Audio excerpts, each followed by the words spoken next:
Découvrez un extrait exclusif de ce livre audio et profitez d'un essai gratuit sur Audible via le lien dans la description.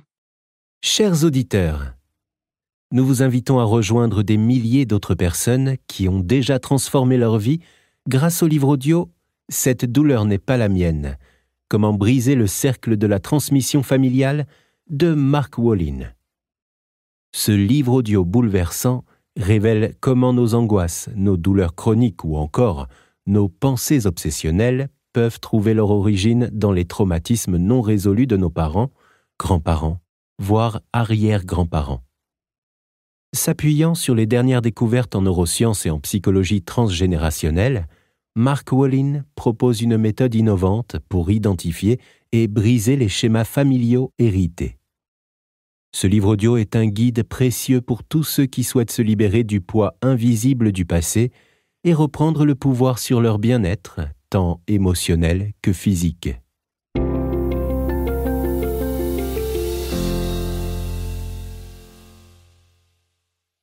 Première partie. La toile des traumatismes familiaux. 1. Les traumatismes perdus et retrouvés. Le passé n'est jamais mort. Il n'est même pas passé. William Faulkner. Requiem pour une nonne. Une des caractéristiques du traumatisme, aujourd'hui prouvée scientifiquement et connue de beaucoup d'entre nous, est l'incapacité qu'il provoque en nous à exprimer clairement ce qui nous arrive. Non seulement les mots nous manquent, mais notre mémoire est également affectée.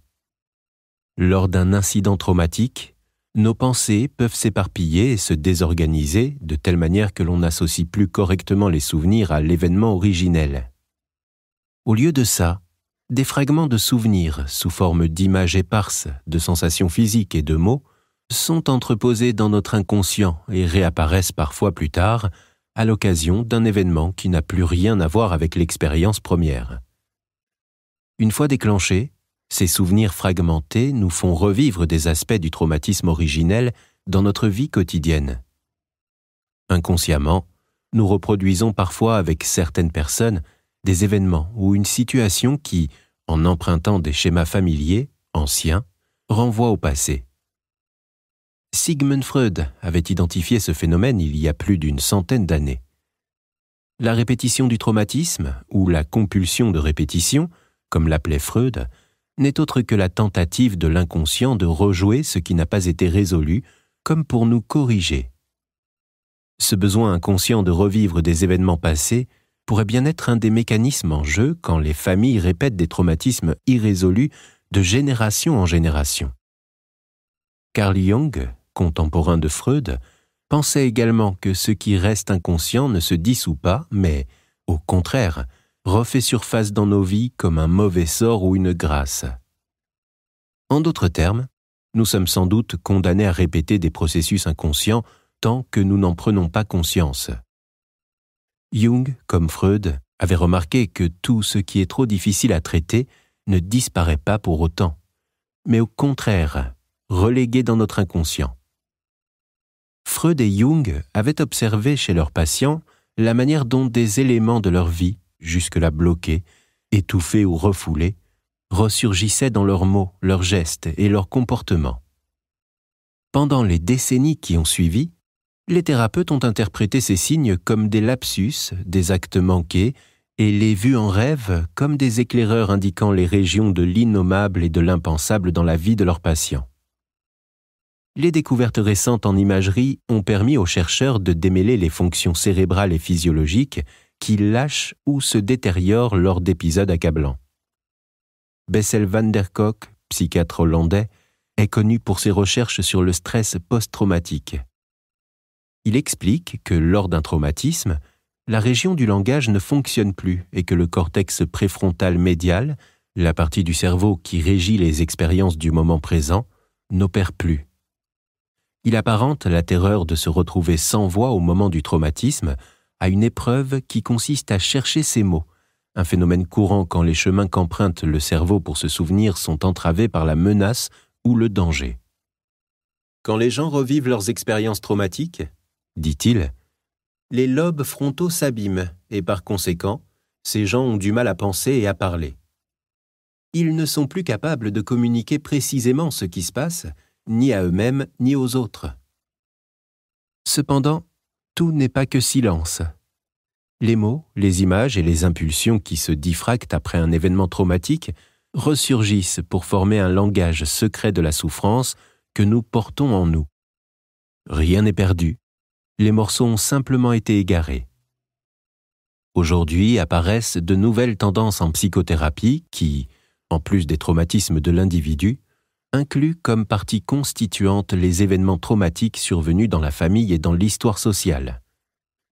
Quelles qu'elles soient et quelle que soit leur gravité, les tragédies telles que l'abandon, le suicide et la guerre, ou la mort précoce d'un enfant, d'un parent, d'un frère ou d'une sœur, peuvent envoyer des ondes de choc dévastatrices qui se répercutent d'une génération à une autre. Les progrès récents établis dans les domaines de la biologie cellulaire, des neurosciences, de l'épigénétique et de la psychologie du développement soulignent à quel point il est important d'explorer au moins 3 générations d'histoire familiale afin de comprendre le mécanisme qui commande la répétition de motifs traumatiques et douloureux. L'histoire qui suit en est un exemple frappant. La première fois que j'ai rencontré Jess, il n'avait pas dormi une nuit entière depuis 1 an. Les cernes noires qu'il avait sous les yeux trahissaient son insomnie, mais son regard vide suggérait une histoire plus profonde. Jess n'avait que 20 ans, mais en faisait au moins 10 de plus. Il s'est écroulé sur mon canapé comme si ses jambes ne pouvaient plus porter son poids.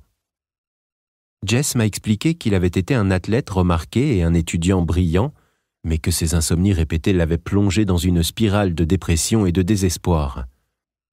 Par conséquent, il avait arrêté ses études et avait même abandonné la bourse d'études sportives pour le baseball, pour laquelle il avait tant travaillé.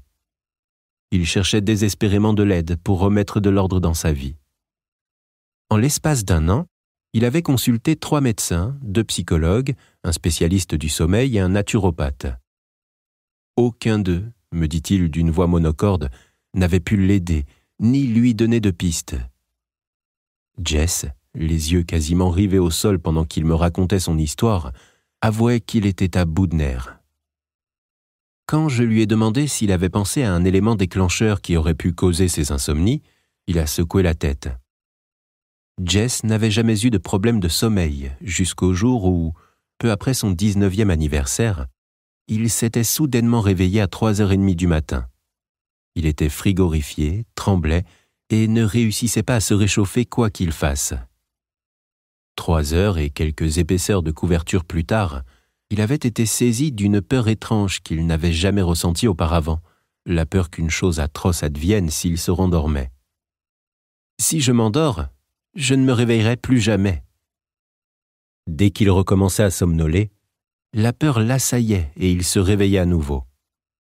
Le même phénomène s'est répété la nuit suivante et celle d'après. Bientôt, l'insomnie est devenue pour lui un supplice récurrent. Jess savait que sa peur n'avait rien de rationnel, mais il ne parvenait pas à l'éradiquer.